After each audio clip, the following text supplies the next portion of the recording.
first we will start the class because it's extremely important you understand the meaning of yoga postures.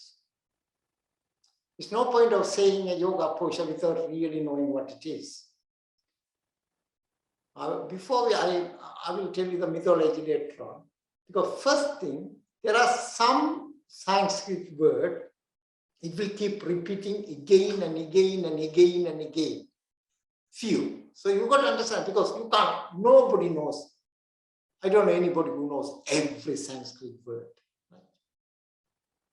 But you need only some very simple, basic Sanskrit word.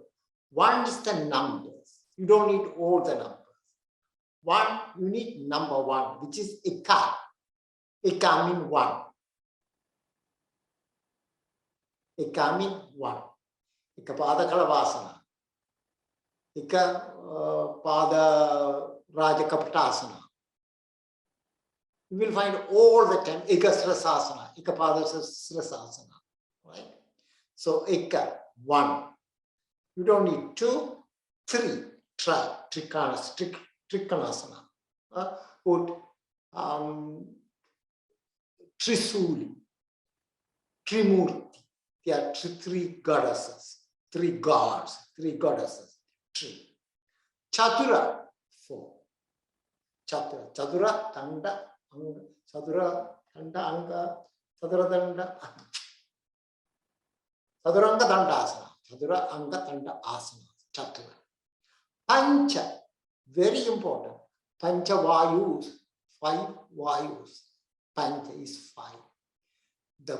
In Mahabharata, these 5 brothers, they are called Pancha Pandavas, 5 brothers. The 5 sons of Pandu. Okay, 6, not very interesting.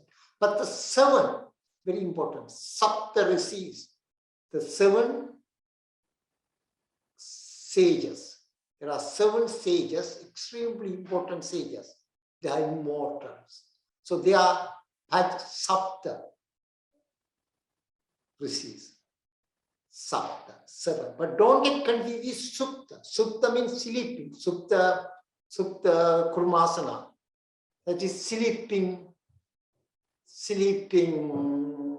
tortoise. Yes, Sapta. Sapta means 7. And Asta. Asta is 8. Astangasana, Astanga Yoga. Astavasus. Okay. Astavakrasana. So 1 important. Eka. 3, tree or try. Whatever you call tree. Try. Chadura, 4. Pancha, 5. Sapta, 7. Asta, 8. 9, sometime, Navaratri, 9 nights, Nava. Nava means 9. So that's all you need to know in numbers. Then, Anga. Anga means limbs or body. Anga. Sarmangasana. Sadura Anga Dandasana. Anga. Astanga. Anga means limbs or body. Anga. Right? Puja, B-H-U-G-A, Puja is upper arm or near the shoulders. Puja, Puja Pidasana, Parsva Puja Dandasana. Okay, upper body. Okay, Puja means upper arm. Right? But you can get confused with Bhujangasana. Cobra is Bhujangasana. That is not. That is Bhujanga is serpent or snake. Bhuja is upper arm. Another thing very important is Pada. Pada means leg or foot. Pada. Ekapada Kalavasana. Ekapada Sirsasana. Okay, Pada means foot. Pada. But you can get confused with Pata. P-A-T-A. Pata means fell.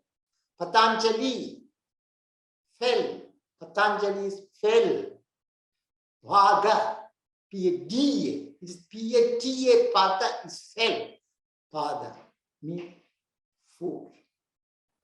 Danda, D-A-N-D-A, danda is stick or staff, you can call it stick, long stick. Danda. So think about it. Saduranga Dandasana, Chatura, 4, Anga, limbs, Danda, stick, asana. That means this posture, the 2 feet, 2 legs, 2 feet and 2 arms, like a 4 stick. That's what it matters. You just break down Chatura, Anga, Danda, asana. If you know what is Chatura mean, 4. Anga, limbs. Danda, stick, asana. Okay. Or Ekapada, Sirasasana. Sorry, Ekapada Raja Kapatasana. Eka, 1. Pada, foot. Raja means king or royal. You will Nadaraja, the dancing lord. So Raja is important to know it as well. Ekapada Raja Kapatasana. Kapata is pigeon, right? So you have to break down. Every posture you break down. Another posture, another name you will come across all the time is Sirasasana, head, crown. Okay. What is the last chakra? What's the last chakra, Anandana? Sahasrara chakra. Sahasrara chakra, right? But Sahasrara chakra is crown, but Sirasa is head. Okay, because people can confuse them.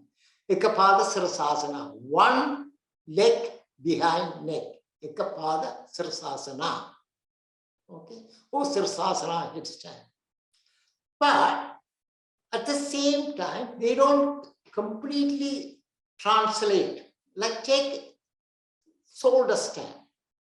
Shoulder stand. The real name for shoulder stand is Salamba Sarvangasana. Salamba means supported. Salamba. Sarvangasana. Sarva means the whole, everything. Sarva, everything. Anga. Remember what is Anga? I said to you, Anga means limbs, part. So, what does that mean? Supported the whole body. What does that mean? This posture, the shoulder stand, beneficial for every part of the body. That's what it means. Because you can't always translate straight away. Okay. And Pincha Mayurasana. Mayurasana, you have to understand. Mayurasana is Mayurasana. Mayura is peacock. Pincha Mayurasana. Pincha means feathered peacock. So if somebody told you, what is, I want to do pincha. 90% of the yoga teachers or yoga people will say pincha because they don't know what sadha mean. You could say there is no posture called pincha. There is no posture called pincha. There is a posture called pincha mayurasana, feathered peacock. Why? This posture look like a peacock with a feather. You know, if you see a peacock, right? Okay. So you have to break down. Oh, Parsva Puja Dandasana. Parsva, another one. You have to learn to do it. Parsva and Kona. Parsva means side. Parsva. Remember, Parsva Konasana. Parsva Puja Dandasana. Remember what I say, Puja. Puja means upper arm. Parsva Puja Dandasana, which is a dragonfly. Because the leg is on the top of your upper arm. Parsva means side. Puja means upper arm. Tanda means stick. So it makes sense. Right?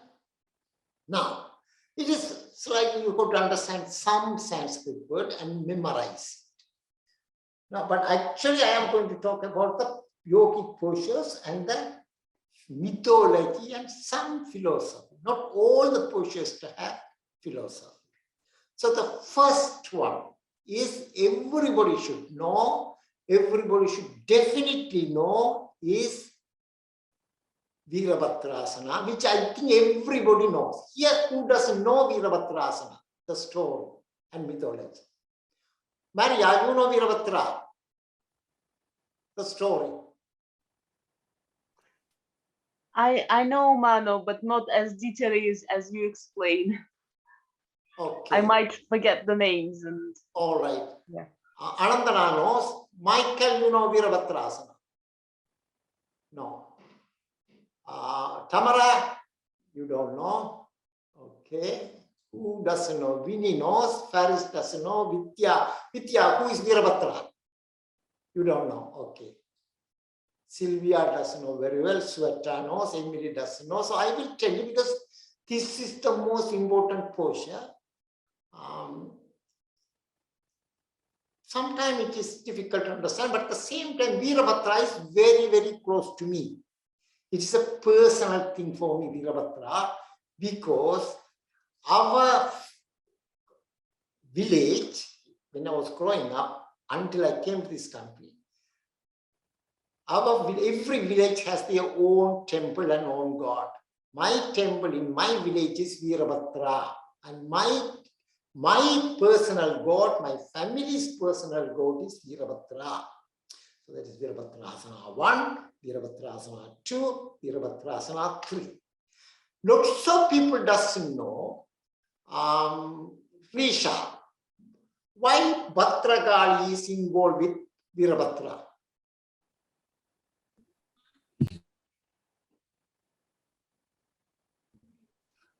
Can't remember, man. Right. Sorry. Not many people know, but this is only some texts. It's only some. Actually, if you go to Virabhadrasana on Wikipedia, they say it as well, Bhadragali.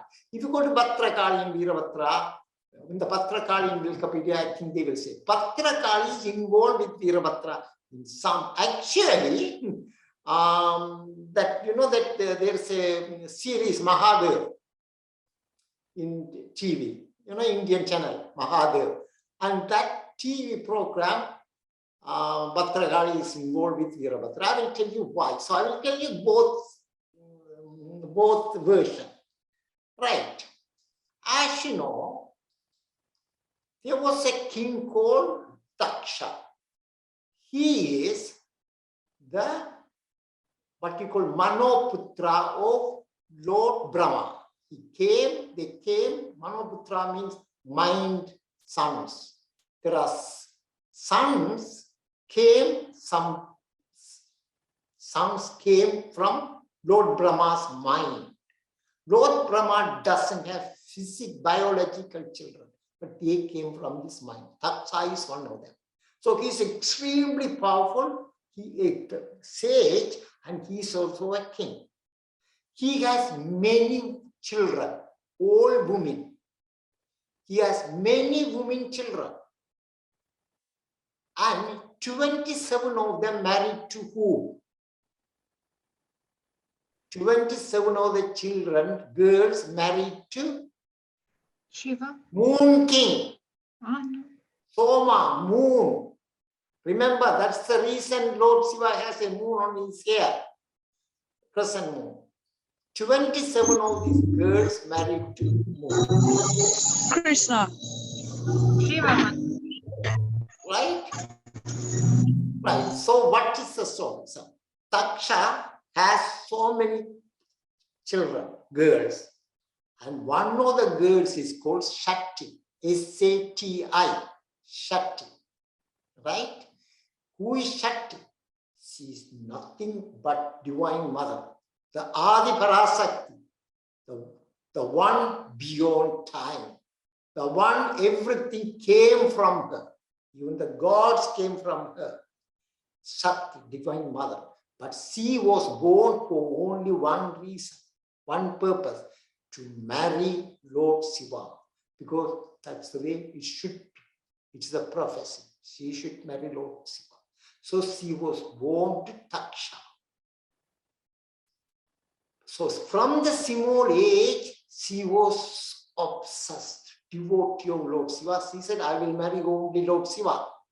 Nobody else he will marry. Only Lord Shiva. Right?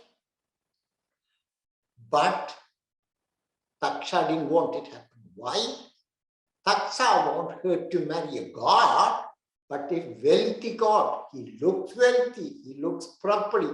Lord Shiva, what type of man has snakes around his body? Like an ornament. You don't want your daughter to marry a man who has snakes. And there's a one woman on his hair, which is a Ganga, the crescent moon on the hair. What type of man? I don't want my daughter to marry one man like that. I want my daughter to marry somebody like Vishnu, beautiful clothes, beautiful ornament, necklace and everything. He didn't want her. He didn't want Sati to marry Shiva. But eventually Shakti married him against his father's wish. So Taksha said, I disown you. I don't have any daughter. You just get away from me. I don't want to see you. Yeah, happy. Sati and Lord Shiva is happy. In the meantime, Daksha started a ritual, Yaya, fire ritual. But remember, Daksha is a very powerful person, very extremely powerful king, and also great power because he is the son of Brahma. So he started a fire ritual. It's called Yaya. All the gods came, all the demigods came, all the sages came. Vasishtha was there, Vigru was there, all the great sages were there, except Mahadev, Lord Shiva. But remember, who is Lord Shiva? He's the king of gods, gods of gods. Apparently, he didn't invite them. He humiliated them. So Sakti heard it. Sakti said to Lord Shiva, how can he not invite you? You are his son-in-law. You are the gods of gods. You are the first person who should be there. Lord Shiva said, don't worry about that. I'm not worried. But Sakti said, no, I'm going to go to my father. I'm going to ask justice. Lord Shiva tried to stop her, but she didn't. She went to Taksha's palace. All the gods were there, goddesses were there. Vishnu was there, Brahma was there, all the demigod, Indra, Vayu, Agni, Saraswati, like everybody was there, except Lord Shiva. So when Taksha see Lord Sakti, asked her, why you are here? Who invited you? I didn't invite you. Go away from here. But Sakti said, no, I came for justice. I want you to invite your brother, son-in-law, Lord Shiva. He insulted her a lot. Then he started to insult Lord Shiva in front of everyone. Sakti couldn't take any more. So what did she do? Actually, the real story is this. Sakti asked Agni, the god of fire, Agni, burn me to death. I don't want to go back to my husband because he told me not to go. I came against his wish and I've been insulted. He's been insulted. And she said to Agni, Agni, burn me to death. Agni said to her, Sakti, you are the divine mother. There is no fire in the whole universe can touch you. There is no weapon in the whole universe can hurt you because you are the divine mother. So Sakti, what did she do? She took the fire from inside her, the fire from in her, and burned herself to death. So Lord Shiva's deep meditation, suddenly he felt it. He knew what happened. He was in rage. He's so distraught. He's so angry. He took one dreadlock from his hair and he threw it on the ground. And from the ground, from the dreadlock, came the greatest warrior, a fearsome warrior with a massive sword. That is Virabhadra. And when he came from the earth with the big sword, that is Virabhadrasana 1. So, Lord Shiva instruct Virabhadra, go and destroy Taksha. So Taksha, what's his name? Virabhadra is going with a massive sword on his hand. He is going and destroying all the Taksha's army. Taksha sent all the army against him. But because Virabhadra is nothing but Lord Shiva in a form, in a fearsome form, he destroying everybody. And he reached the palace. Then he has to identify Taksha. From all those people, he has to identify Taksha. That is Virabhadrasana 2, because he looked at the right side with his massive sword in his hand. That is Virabhadrasana 2, because he identified, he found him. He is looking at his right side and he finding and identifying this Taksha. That is Virabhadrasana 2. Then with this massive sword, he struck Taksha and cut his head. That is Virabhadrasana 3. Got it? That is Virabhadrasana 3. Now, what happened afterward is longer, because what happened was Taksha, Virabhadrasana not only actually killed Taksha, Virabhadra killed even Vasistha and Bikaru, all the lots of sages he killed them, and lots of demigod he destroyed them. Then what happened to Vasistha? Because he was killed, Vasistha also one of Brahma's Manoputra. Then Vasistha revived, Brahma revived Vasistha. So Vasistha actually born 3 times. If you read the Vasistha's history, biography in the Wikipedia, you will see he was born 3 times. Anyway, so once was this one, Virabhadra killed all those people and he went back. Then that is another story what happened afterward. Now, this is the mythology. So what is the philosophy here? It's a beautiful philosophy. The philosophy is Virabhadra is nothing but. So Virabhadra is nothing but your inner spiritual warrior. So Virabhadra is not a mythological figure, it's a spiritual warrior, your spiritual warrior. He coming with his sword. What is the sword? The sword is your yoga practice. The practice, yoga is your sword. So you realize, I want to liberation. Once you realize you want liberation, you find your sword, which is your yoga practice. Then, remember, Virabhadra has to identify Taksha. Here, this your inner spiritual warrior, Virabhadra, has to identify your inner demon. You identify your inner demon, which is the ego, ahankara, and avidya, which is the ignorance. You identify your inner demons. Then, with your yoga practice, which is your big sword, you destroy. That's the Virabhadrasana 3. So the Virabhadrasana 1, you coming from the ground like a Virabhadra, you coming, your inner spiritual warrior is awakened. And he is coming with this big sword, which is your yoga practice. And you identify your demon. Here, in the mythology, Virabhadra identified Taksha. But here, your inner spiritual warrior identify your inner demons, which is your ego, and which is your avidya, which is the ahankara. Then with your massive sword, which is your yoga practice, you destroy your own inner demons. Okay. So that is the philosophy of Virabhadrasana 1, Virabhadrasana 2, Virabhadrasana 3.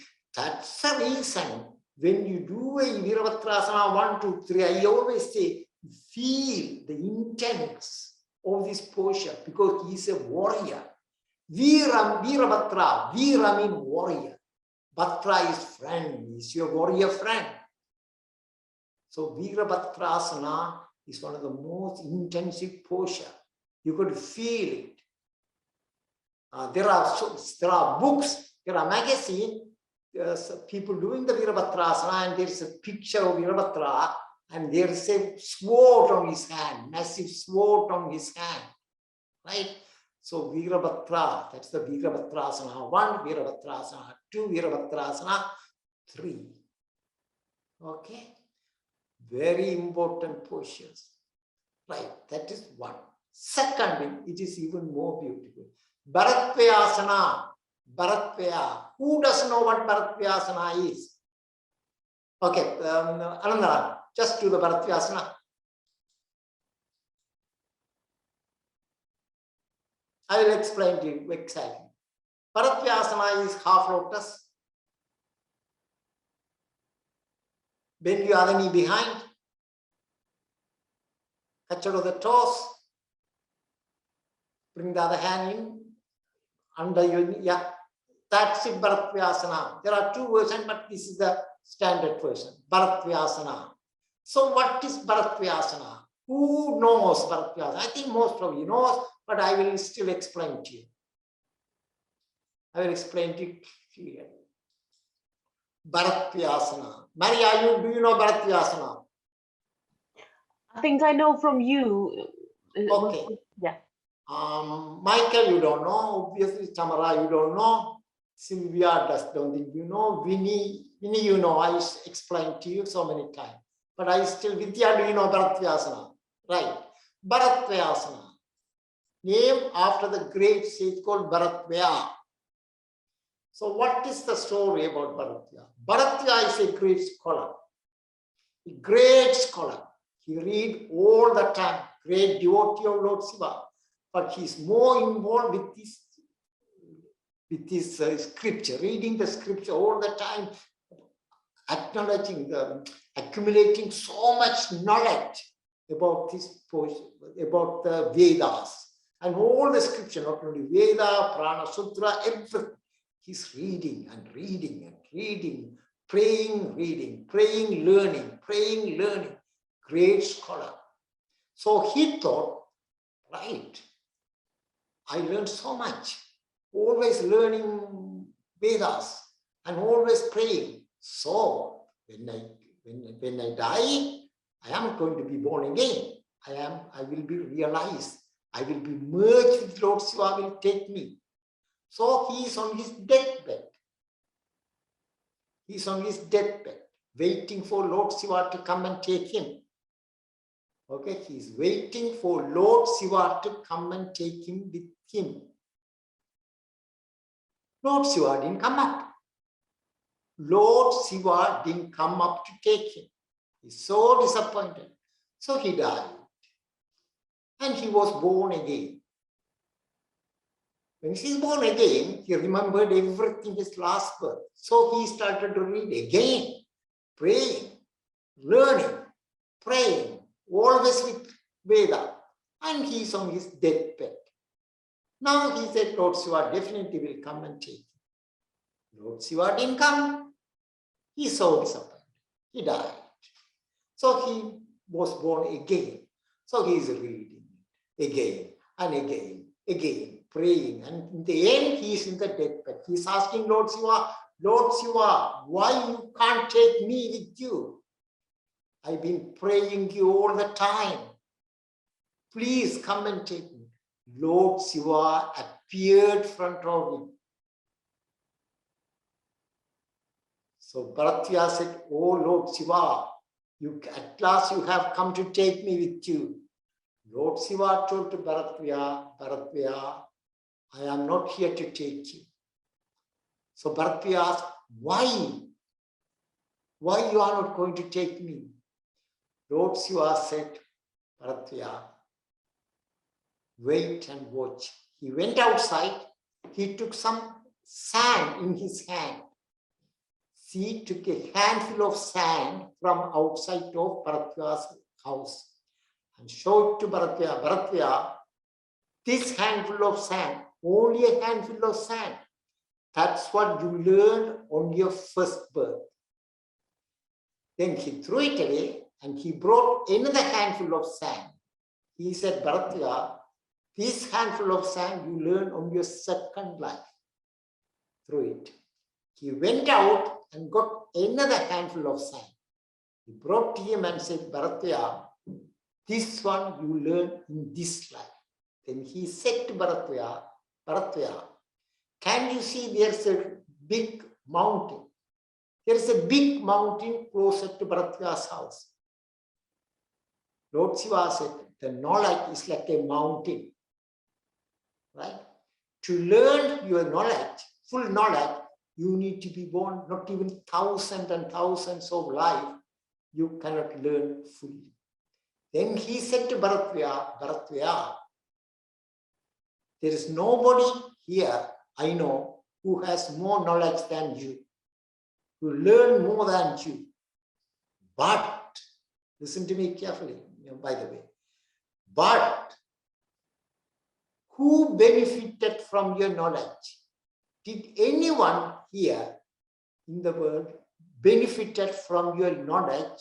You learned all your birth, all your life, 3 lives, all your knowledge, anyone benefited from you? Did you share your knowledge to anyone? You keeping all your knowledge to yourself. The knowledge is to be shared. So Bharatya realized. So he was born again the 4th time. But this time, what he do? He started to teach everyone. People came all over the world to learn from Bharatya. And he was giving his knowledge free for everyone. So now he's in the deathbed. Lord Shiva appeared in front of Bharatya. He asked Bharatya, Bharatya, I am so happy about you. Now I am ready to take you. I am going to take you. But you know what Bharatya said? Oh Lord Shiva, thank you very much. But I don't want to go with you.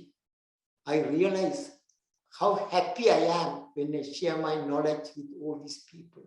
I want to be born again. And I want to give my knowledge to more people, even more people. So that Lord Shiva said, that was very good. That was very good. You can come me whenever you want me. Just call me, I will come and take you. So this is the story of Bharatvaya. The philosophy here, or the lesson here is, the knowledge you have, not to keep it. The knowledge is to share. Knowledge is everyone. Over 1 minute. Yeah. The knowledge is for sharing, not to keeping yourself. So this is Bharatya. He became one of the greatest sages when he started to give all this knowledge to all of the people. Okay? So that is Bharatvayasana. All right. Now the third portion I will tell you, I will do Hanumanasana. Hanumanasana split. It is beautiful. The story is beautiful. Hanuman is beautiful. Okay. Hanumanasana is named after the Hanuman. There is another posture called Anjaneyasana. You know, crescent moon. Crescent moon sometimes is called Anjaneyasana also. That is also named after Hanuman. Right. First Hanumanasana. The first Hanuman, real name is not Hanuman. Hanuman name is Anjaneya. So remember, Hanuman's name is Anjaneya. Why Hanuman's name is Anjaneya? Because his mother is Anjana. His mother is Anjana. So he is called Anjaneya. Why his name is Hanuman now? Change it to Hanuman. I will tell the story if we have time later on.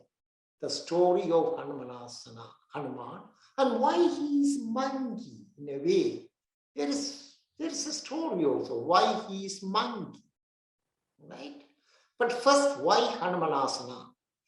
Hanuman is the great devotee of Lord Rama.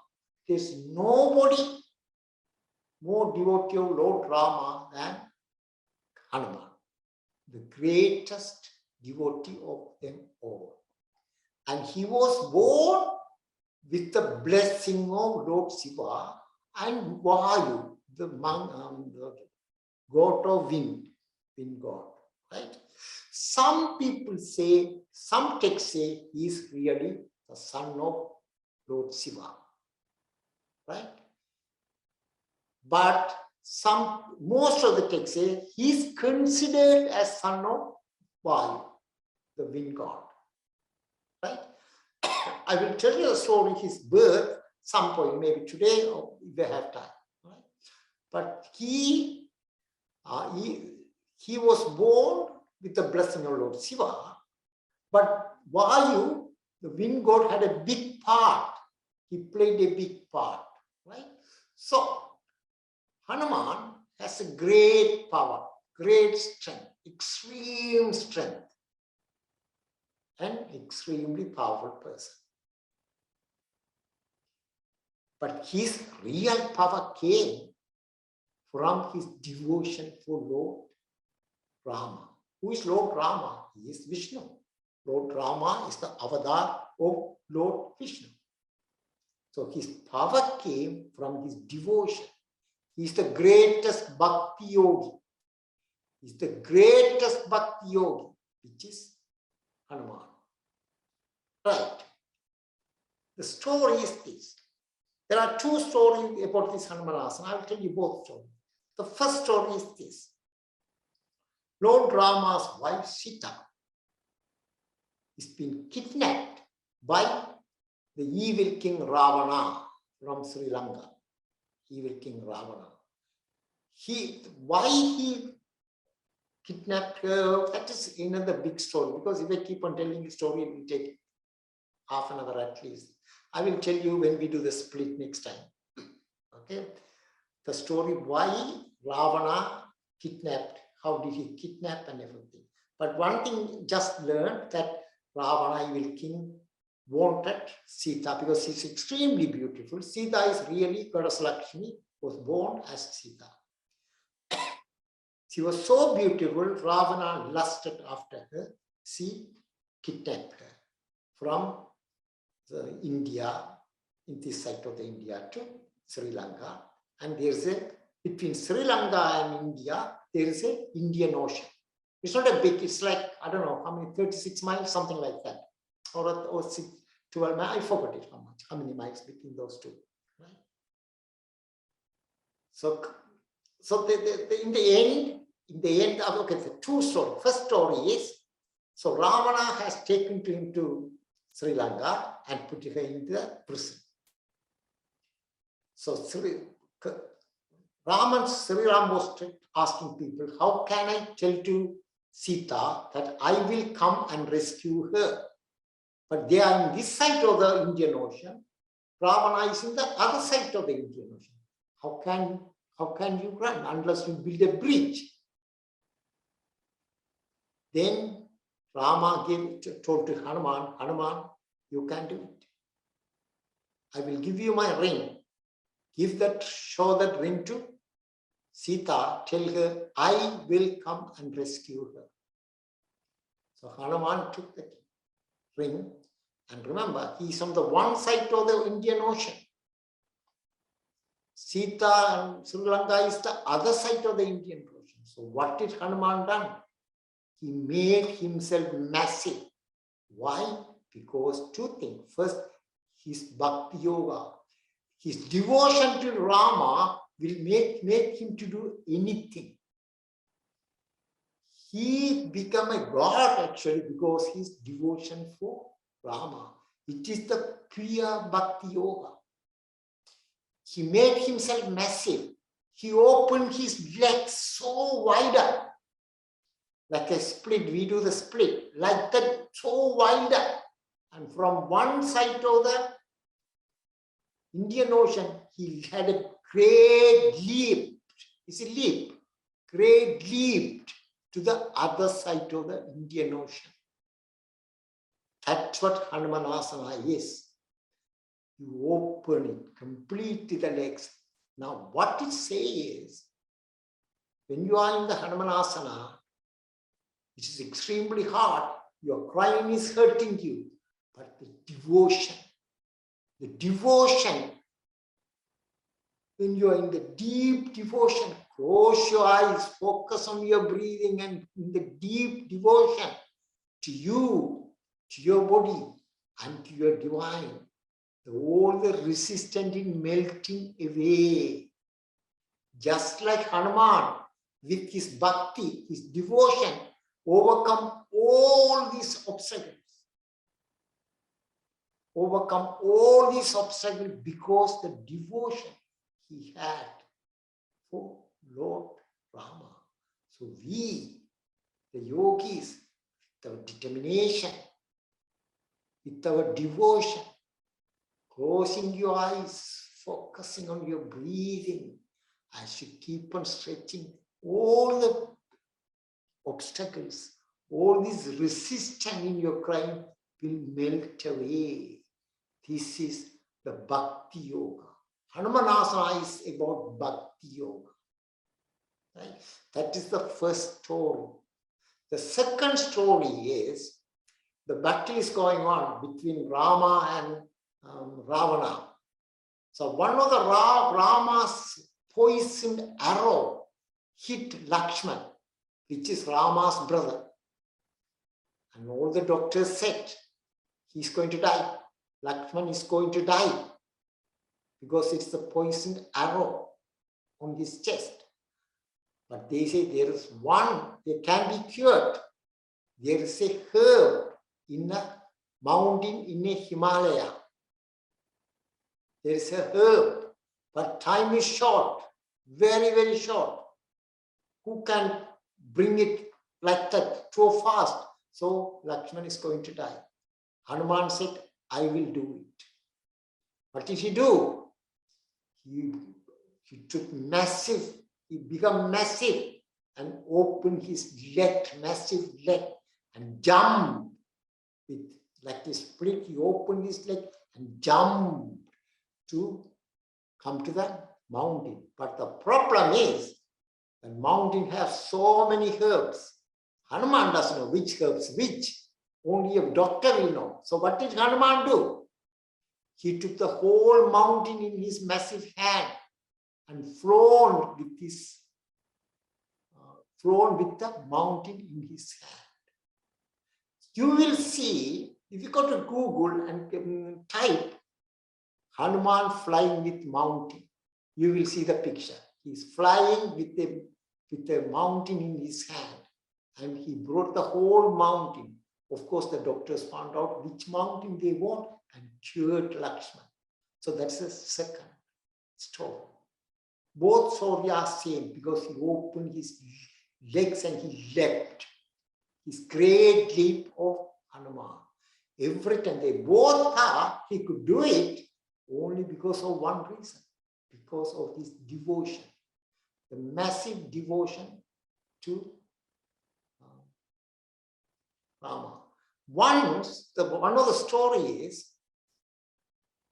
after all the war is finished, Rama, as he come back, he crowned as the king.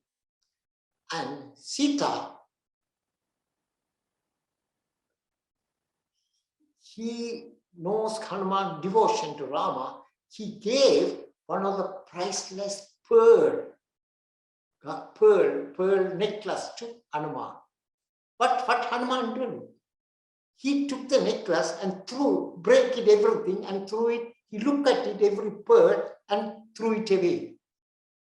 Everybody was shocked. Why are you doing it? Hanuman said, I'm looking for Rama in this pearl. If there's no Rama, it's no point for me. It's not worth for me.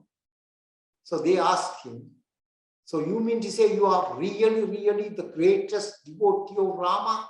You mean to say he is in your heart all the time?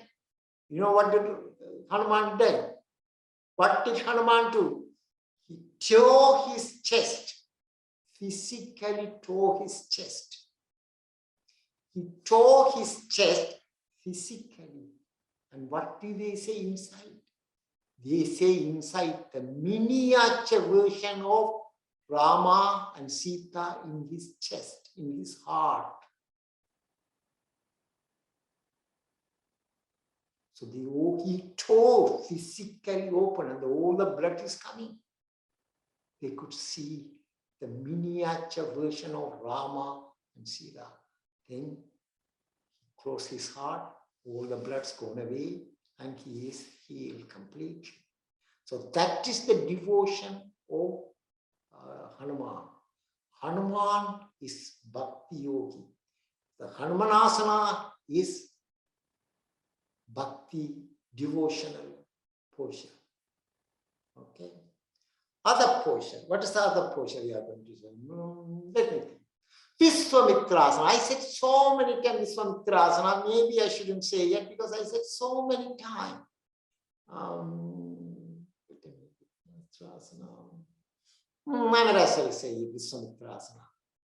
Who doesn't know Vishwamitrasana? You all know Vishwamitrasana. Tamara, do you know Vishwamitrasana?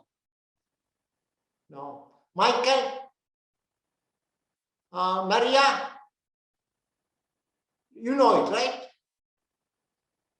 Yes or no, Maria? Yes, I do. Huh? Yes, I do, yeah. Okay, who is Vishwamitra? It was a king. Huh? Vishwamitra was a king and he went to hermitage of a sage. Mm-hmm.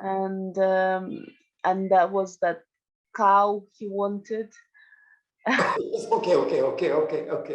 Yeah, I will come both back to stories. Vishwamitra later on. All right? Yeah. So that is Vishwamitrasana. I will come to Vishwamitrasana, then Vasisthasana. What other postures I was going to say?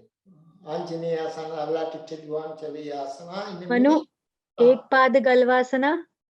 While Ekapada Kalavasana, I don't really want to say it. The reason is, it is not very nice for women.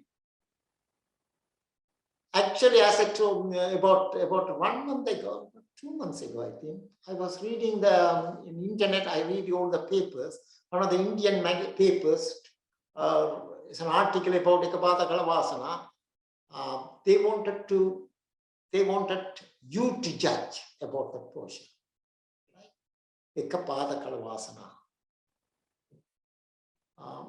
I will see whether I can tell you some point, right? Because it said I am fairly uncomfortable about that. Fairly uncomfortable about that, right? Ekapada Kalavasana. Right, let me say Kurmasana. Tortoise portion. Who knows Kurmasana? Kurmasana, you know it. Pran know it. Michael, you don't know. Maria, you know Kurmasana? Turtles, yeah. Tell me. I just know that there's turtles, but I don't know the story. You know the posture, yes. Yeah. But the story? No, I don't know the story. Michael doesn't know. Vidya, don't you know Kurmasana? Faris don't know. Joanna don't know. Sylvia don't know. Risha knows it. Emily doesn't know. Sweta knows. Richa knows. Vinny knows it, right, Father? Kurmasana. Kurmasana is about Pratyahara. Okay. So what is the story about? It's a long story. Once upon a time, in the beginning, all the devas are the demigods. Demigods are like the heavenly people, like an angel. Yeah, in Christian term, they are like an angels, right? The king of the heaven, demigods, is Indra. Then you have Agni, the god of fire, Vayu, god of wind, Varuna, the god of flood. They are like that, right? They were immortals, right? Immortals. Like the gods, they are immortals. But what happened is, the king of the heaven, Indra, insulted Durvasa, the angry sage. Durvasa's story is another great story. Durvasa is the son of the woman who made the three gods into three deities. So one day I will tell you when we are sitting on this thing. I told, I think, right. So Indra upset Durvasa. Durvasa cursed him. You all of the demigods will lose your immortality. So they become mortals. They lost their immortality. Now, like in the Christianity, you have angels and demons. So the Hinduism also has demigods and the asuras. Asuras are sort of demons, but one thing you got to understand is they both are demigods and the demons are the same father. Only the mother is different. The same father, Kashyapa. Kashyapa is the father of both. Okay. So once they lose the immortality, the asuras, who are demons, they look same. They both look same, but we call it demon. They started to fight. There is a big fight, because those days when they had the immortality, asura or demons couldn't challenge the demigods because they are immortality. Now their immortality is gone. They have started to challenge. So the devas went to Brahma, the creator. Please tell us how to get the immortality again. So Brahma said, the only way you can get the immortality is churning the ocean of milk. There's an ocean of milk. You churn it. When you churn that ocean of milk, you will get the amrita, which is a nectar, and that will give you immortality.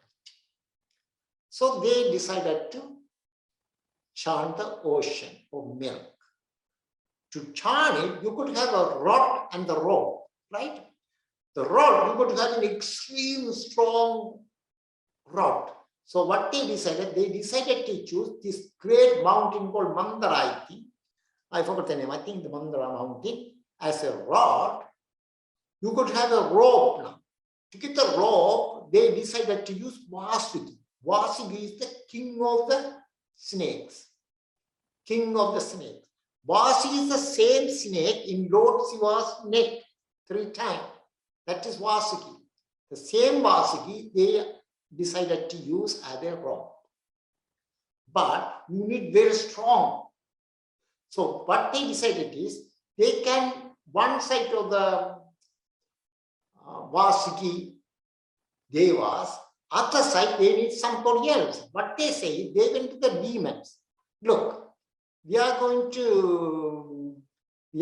to take the amrita, nectar, to give this immortality. If you help us, we will give you some of the nectar. So you also can become immortal. So the demons are nasty people apparently, but they are daft. They said, oh, they trust us as devas. Devas are clever people.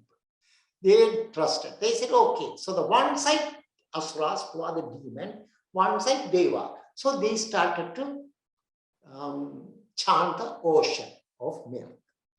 But what happened is, when they chant the ocean of milk, first came, you know what came first? Kala, the most intense poison in the universe. And the poison came, it is going to destroy the whole universe. So what happened? Lord Shiva took the poison and he swallowed it. And when he swallowed the poison, Parvati, goddess Parvati, his wife was there. She was scared. She caught his neck like that. squash it. In the sense, he didn't want the snake, the poison to go in the body. So that snake, that poison stuck there on his throat.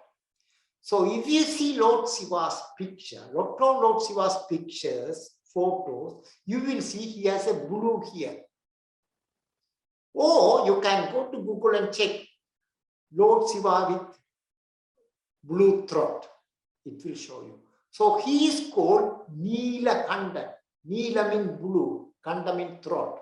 The god with the blue throat. Eventually it's gone. Okay? So the poison stuck here. So he is called Neelakanda. Right. So after the poison came so many great jewelries and Kamadhenu, the divine cow. Remember the Vishwamitrasana, the cow, that also came from the ocean of milk. And another important thing came from there. Anybody knows what else came from the ocean of milk? Risha. Lakshmi.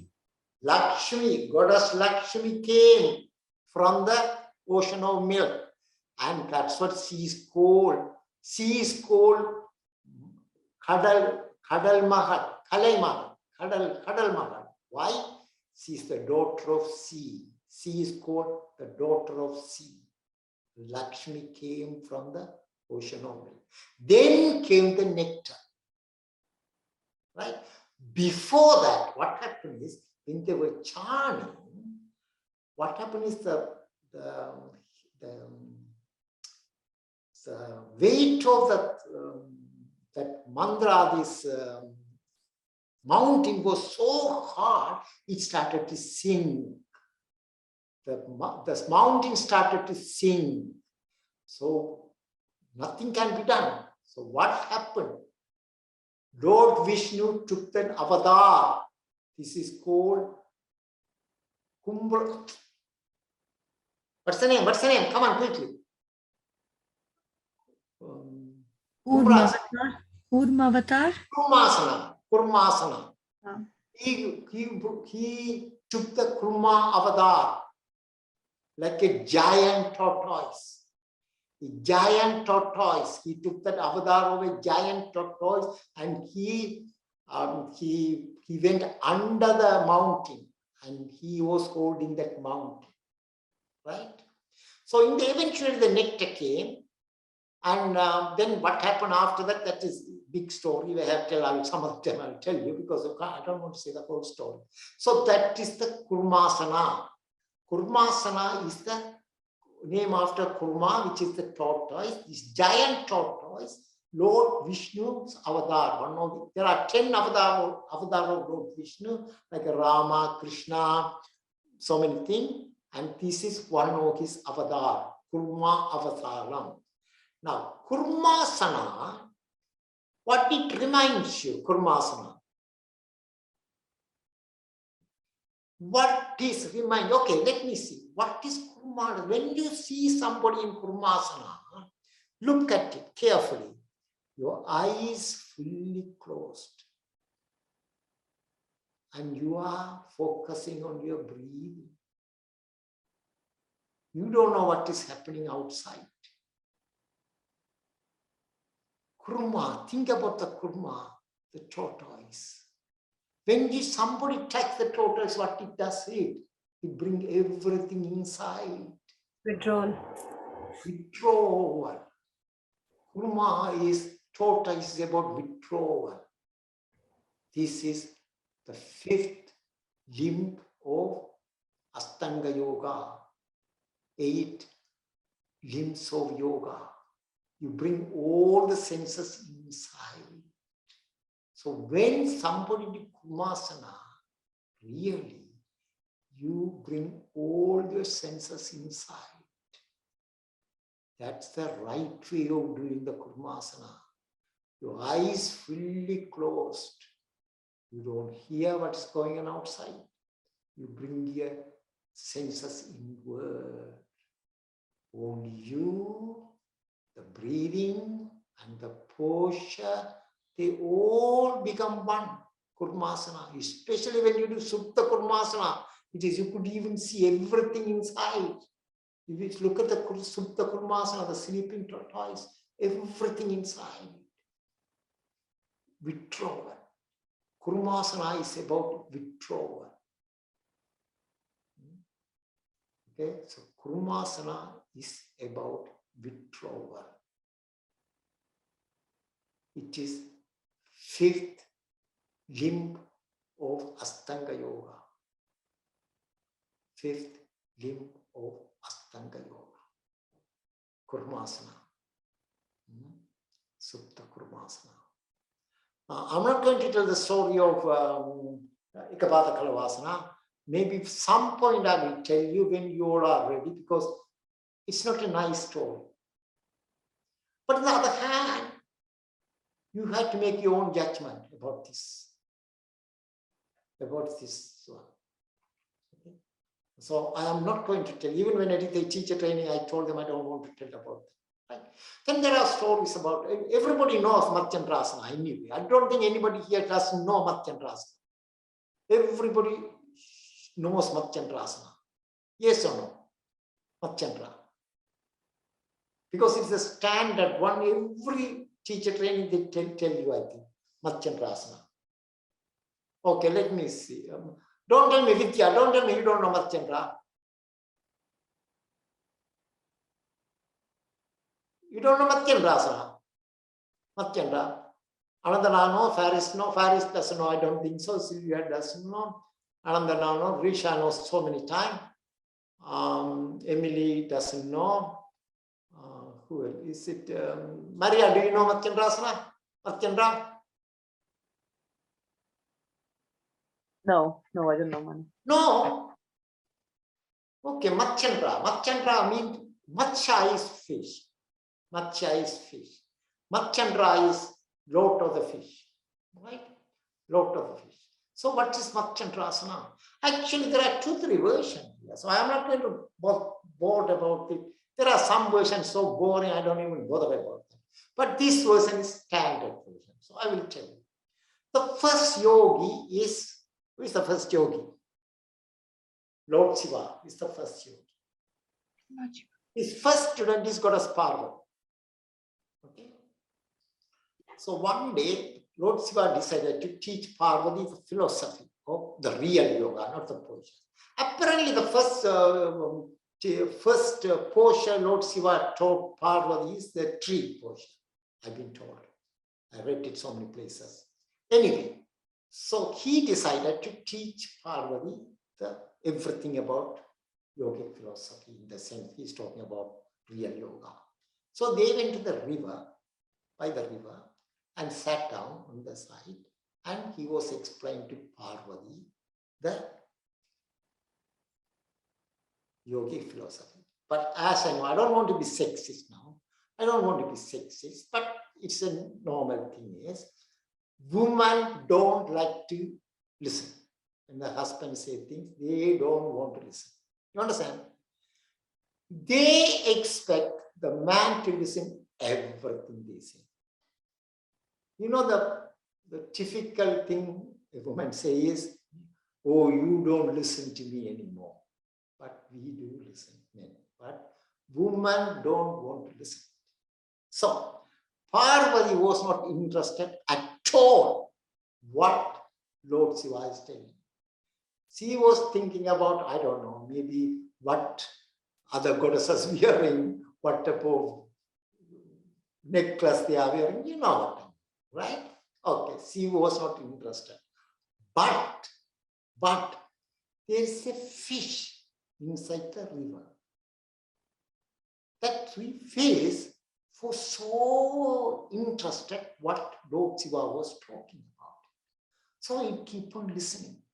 Hours, every day, she is listening to it. Every day, Parvati was not listening, but the fish was listening. And as she keep on listening, that fish find it, the body is sort of transformation. It's changing. Lord Shiva knew what's going on. Lord Shiva seen this fish is listening intensely. So one day he took the fish out and the fish came out. As the fish came out, it transformed into half human, half fish. If you go to Machandra on the Google and put image, you will see half fish, half human. There are temples in India for Machandra, right? So he changed into a human form. First, he came into a human form. If you see, if you look at the half spinal twist, the spinal twist, it resembles like a fish, twisted fish. Okay, so that is a half spinal twist, the spinal twist. So Machandra, so he became the first yoga teacher.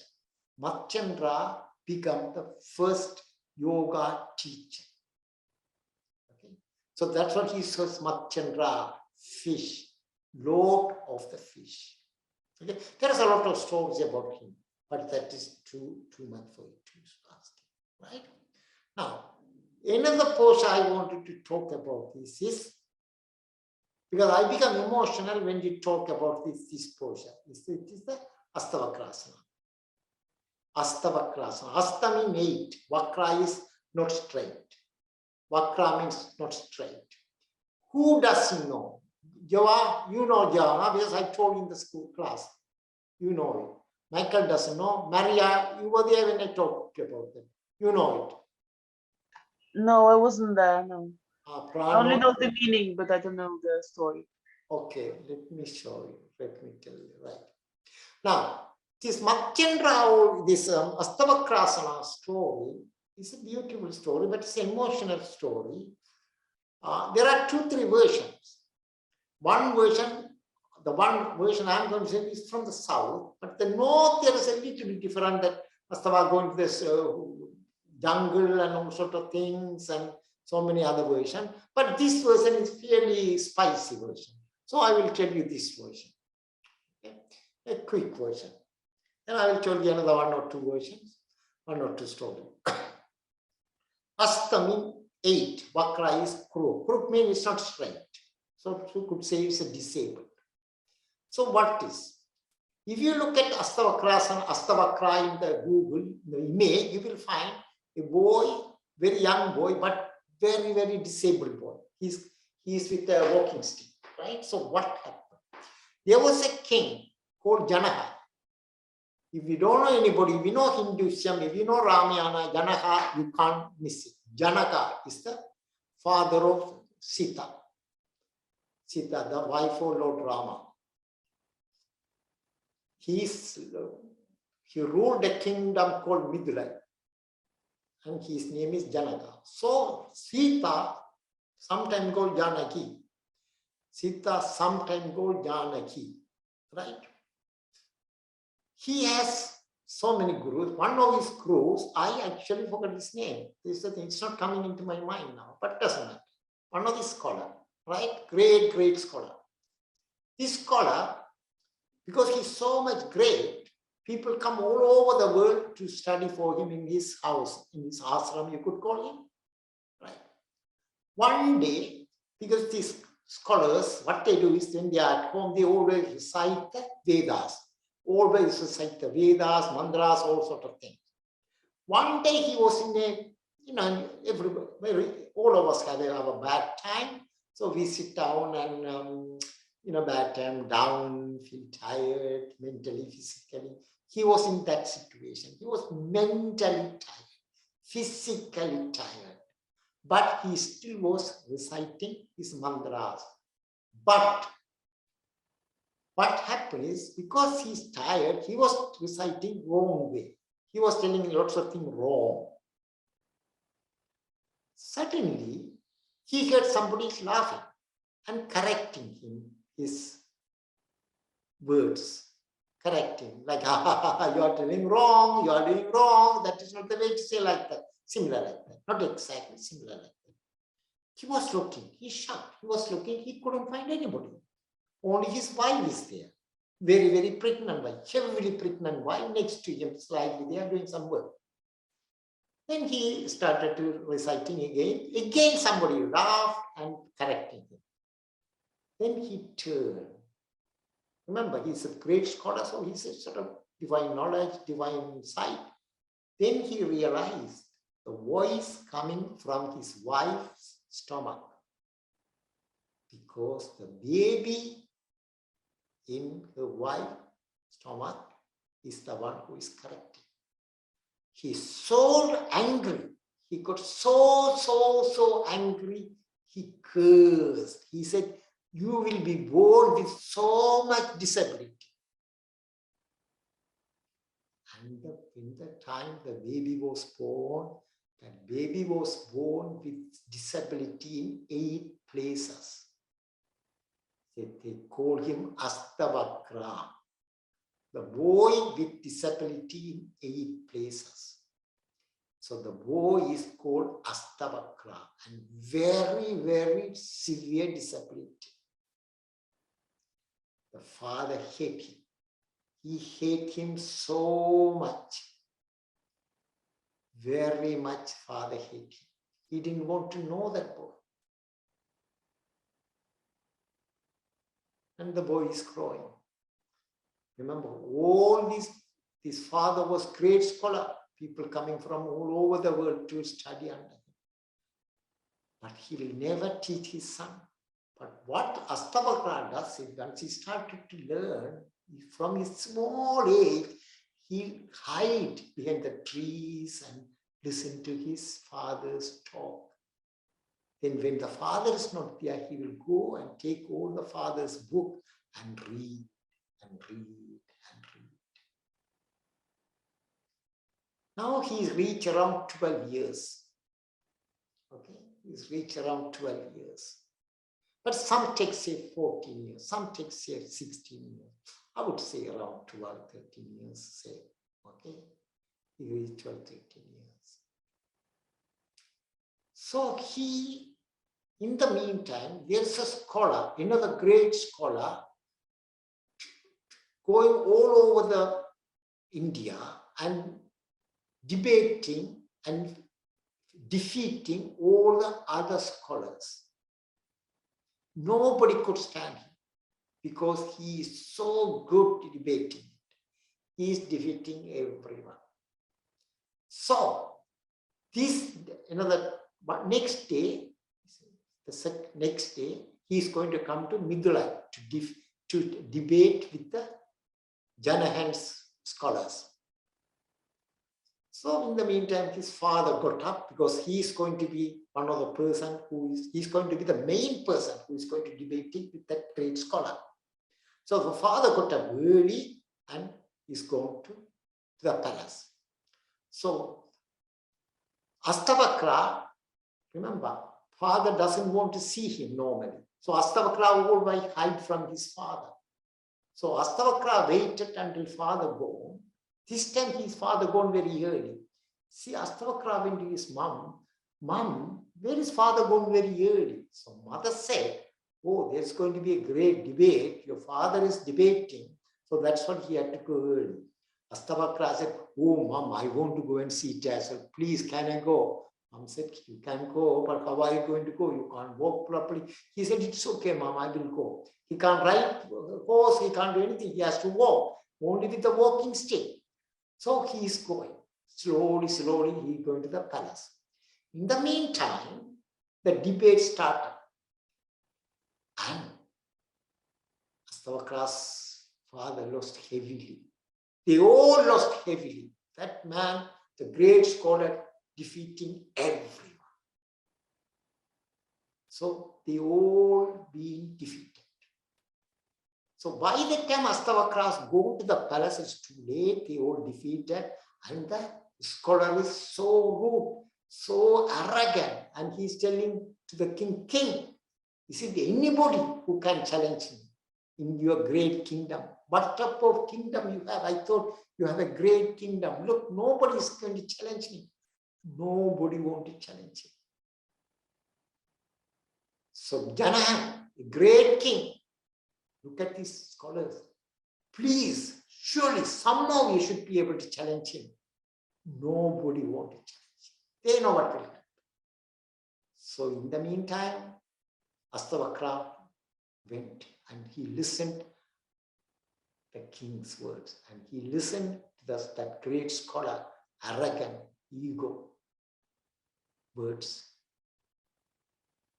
And Astavakra looked at the king. He said, "King, I will challenge him." Then everybody looked at him. Here is a boy, 12 or 13 years. He can't barely stand up. He has to use the walking stick.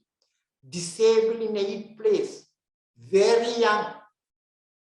They started laughing at him. The scholar laughed and told the king, "King, you nobody in this great kingdom able to challenge, and you want this 12-year-old disabled child who can't even stand up on his own without the walking stick to challenge me." They started laugh. He started to laugh. But Astavakra said to him, "King, you are a great king. You are a greatest king, one of the greatest kings.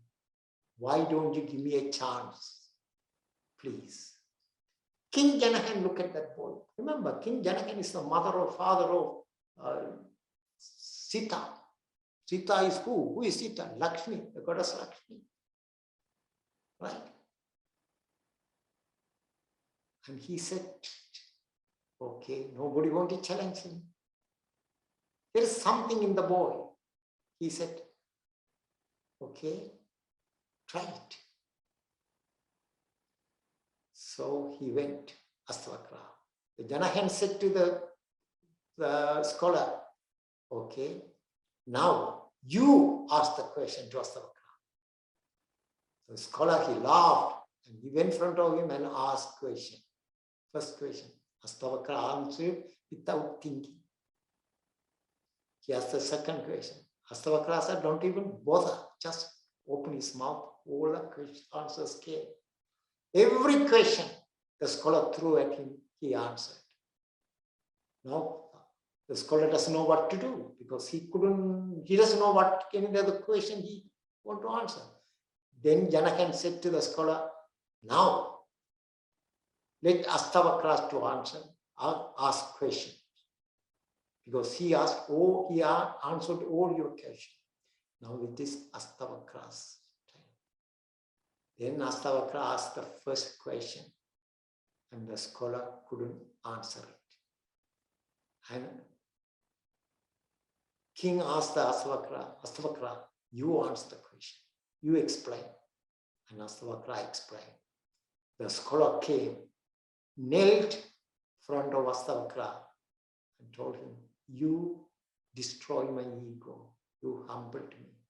I be an arrogant and I judge you on your appearance. Please forgive me." Then Astavakra went to his father and knelt and touched his father's feet, the way Indians do, touch his father's feet. And father didn't say a word. Once Astavakra started to debate, the father didn't say a word. Why? The father was crying. His tears were going so much like water.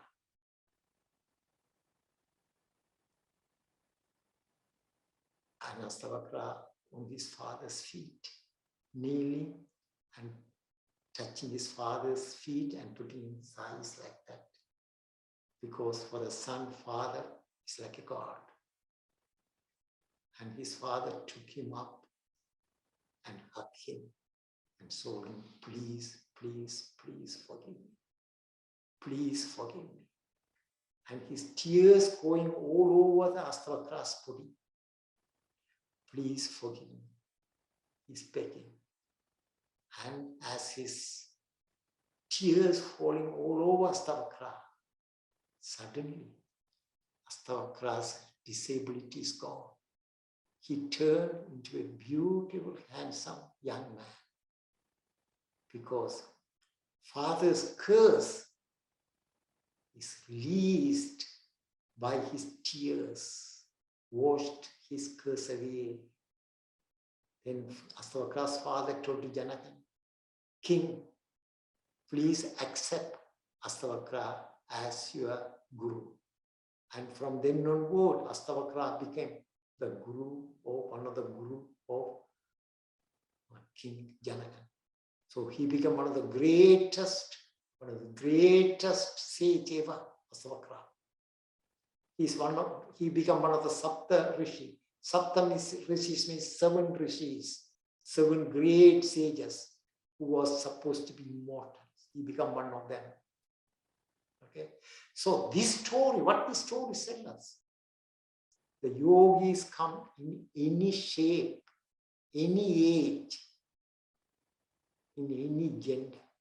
You know, Astavakra, with all his disabilities, he overcome all these disabilities with his sheer determination and discipline to become the greatest. Remember, his father didn't want to know him.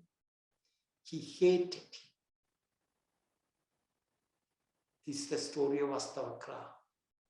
So he overcome all his disabilities. That's the great yogis. The yogis come with any shape and any shape and any age. He was only a 12-year-old boy, but he learned everything. Hated by his father, avoided by his father, and cursed by his father. He became one of the greatest sages ever, Astavakra.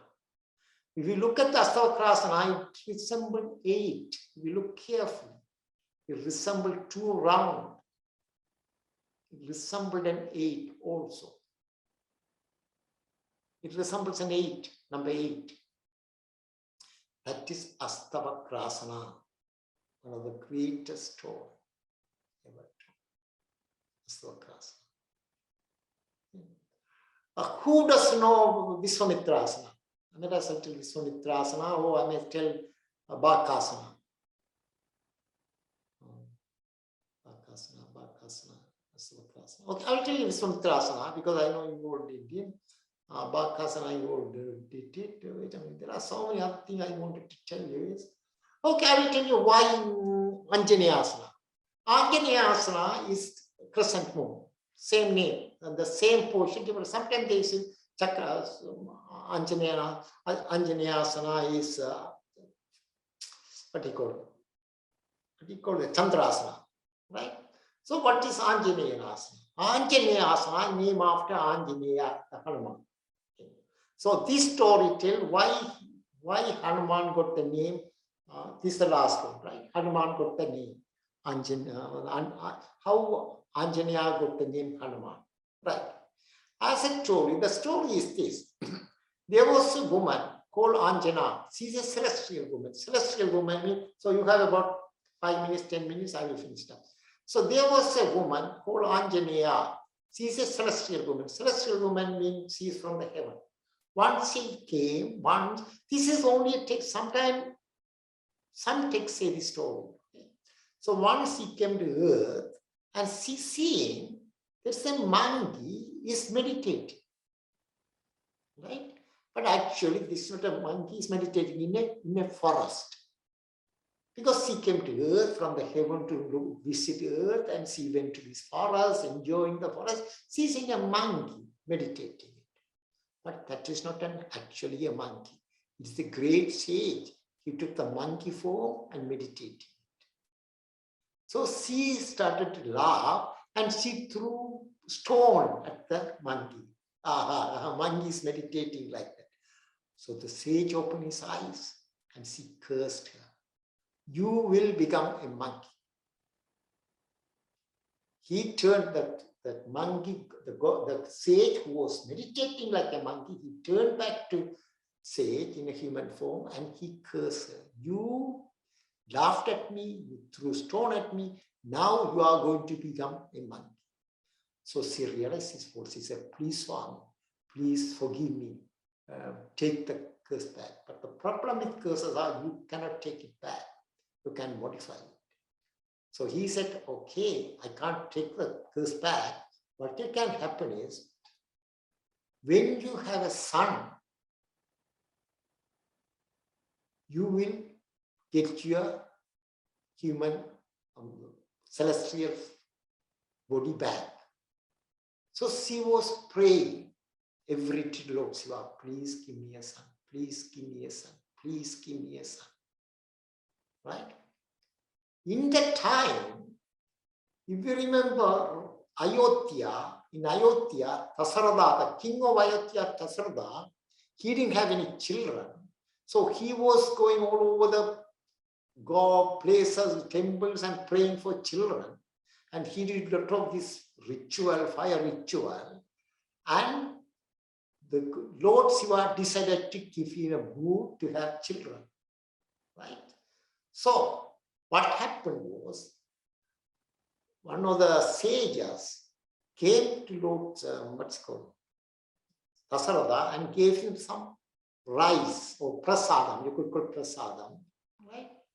And you eat the prasadam, give to all your 3 wives, they will have children. Okay? And now here she is praying, Anjana, Lord Shiva, please give me a child. So Lord Shiva tell to Vayu, the god of wind, take some of this prasad and give it to Anjana. So wind god took some of the prasad and put it into the hand of Anjana. When Anjana ate this prasad, she got pregnant and Hanuman was born. But he was still monkey form. Right? Then they named him Anjaneya because son of Anjana. So he was born with the blessing of Lord Shiva, but Vayu, the god of wind, played a big part in his birth. So that's what he is called the son of Vayu. Also, Vayu has another son. Anybody tell me who is it? Bhima. Bhima in Mahabharata. Mahabharata. Pandavas. Okay, Mahabharata. Okay, Bhima also son of Vayu. Right. So from the small age, Anjaneya was very naughty. He's an extremely naughty child. I mean, you won't find naughty child, a mischievous child, but extremely strong, capable of flying and doing everything, but extremely mischievous. Once he was, I don't know, 5, 6, 7 years old, he was playing and he looked up and there's a sun, like sun, so beautiful, gold. Anjana thought, oh, it looks like a fruit. It looks like very lovely fruit. Let me eat it. So he was flying through the sky to catch the sun and eat it. Now, sun god look at it and see, wait, this boy is coming. He tried everything. He sent his most powerful rays, sun rays, to burn him, but he couldn't harm him. He was the son of Lord Vayu and Lord Shiva. How can it hurt him? It couldn't hurt him. He's going closer. Sun god tried everything. He sent his other demigods like Agni and all the gods. Nobody could stop him. In the end, sun god went to Indra, the king of the heaven, king of the demigod. Do something. Here somebody is coming, little boy. He's going to eat everybody. So what did Indra do? He threw his thunderbolt, which is the divine weapon of Lord Indra, and it hit him on his here. What is this called? Chin. Okay. No. Here. Yeah. And he fell down. He fell on the floor, on the sand, on the earth, and hurt himself. Why he got very angry? Because he's the father, supposed to be. He got very angry. Why done? He went underground. When Vayu, without wind, what will happen? The world will stop functioning. Without Vayu, without wind, the world, universe stop functioning. The whole they tried to bring Vayu out. He said, no, I'm not going to come out. So they asked Brahma, please do something. So Brahma went to Vayu and he said, don't worry, I will give Hanuman, the Anjaneya, great powers, and he will be an immortal.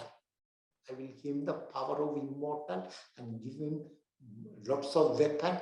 Don't worry, he will be the greatest warrior the world ever seen.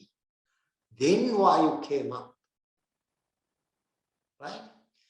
And from then onward, he was called Hanuman. Hanuman means fractured jaw. Hanuman means fractured jaw. Now the Anjaneyasana posture, you know Anjaneyasana, like a crescent moon, right? It is like Anjaneya, he's looking at the, he's looking up. Anjaneya is, and the crescent moon is, you are looking up with the elbows straight, your knees bent, you know the crescent moon, right?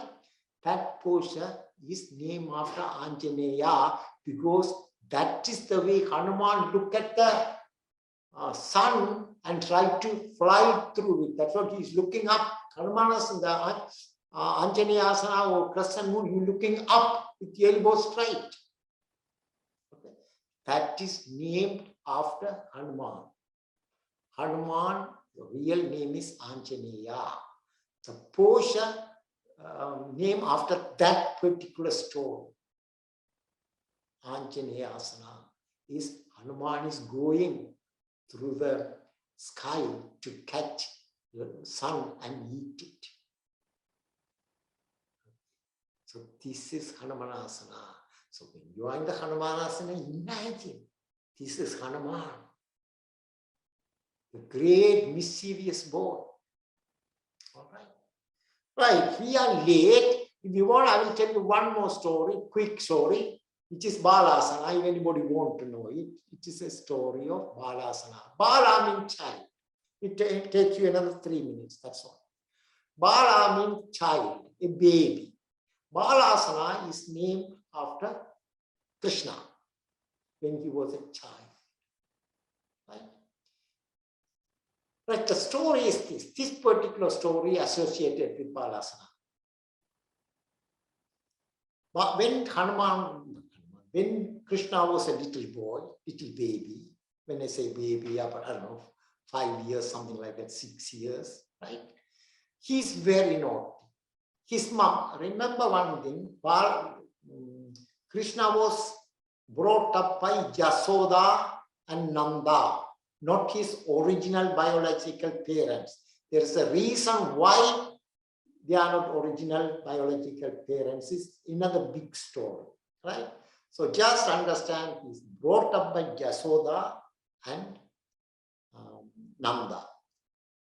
Now they are what we call the clan. They are what we call this cow. What do you call that in English? They look after the cow and what is it called, Anandana? Cow herds. Cow herds, yeah, right? Yeah. So what happened was he's very naughty. He does everything wrong, everything naughty, mischievous, right? But he's divine. Everyone knows he's divine. There is something divine about him. Something divine about him. But they ignore it. Because if you are accepting he's divine, then you can't be close to him. Now in Mahabharata, in Bhagavad Gita, Krishna, if you read Bhagavad Gita, Arjuna is Krishna's best friend. Krishna is Arjuna's best friend. But everyone knows Krishna is divine. Everyone knows Krishna is divine. But they ignore it. Because if you treat him like a divine, you can't be close to him. You can't enjoy the closeness. You can't enjoy the divinity of Krishna if you treat him like a divine. You have to treat him like your friend. In Bhagavad Gita, Krishna told the whole Bhagavad Gita to Arjuna because Arjuna is his friend, his close friend. But if Arjuna treats him like a divine, no, he can't. It is like any other devotee. It has to be friend, closeness. Now, Krishna is divine. Everyone knows him. But they don't treat him like a divine. They treat him like one of their own. So they can be close to him. They can enjoy the closeness, the divinity of Krishna, bring it to them. So Krishna does lots of things and he will deny it. So sometimes he eats the sand, sand. The children eat mud, put it in their mouth. You understand? They do it. Right? Krishna always do it. And that day, Krishna was eating some mud in his mouth. So his brother Balaram, elder brother, went to his mom. Mom, Krishna is eating mud. So she came. Yasoda came with a big stick. Krishna, did you eat mud? He said, no, I didn't eat mud. Balaram is lying. But he has already mud in his mouth. Yasoda said, Krishna, tell me the truth. Why did you eat mud? Krishna said, no, mommy, I didn't eat mud. So what did Yasoda say? Okay, let me see. Open your mouth. Let me see what is in your mouth. So what Krishna done? He's opened his mouth wide, very wide. And Yasoda looked in his mouth. And what did she see? She see the whole universe. He see the stars. He see the moon. He see the mountain. The whole universe is in Krishna's mouth. He fainted. He collapsed and fainted. Why? He knew he is the absolute Brahman. He is the ultimate reality in a child form.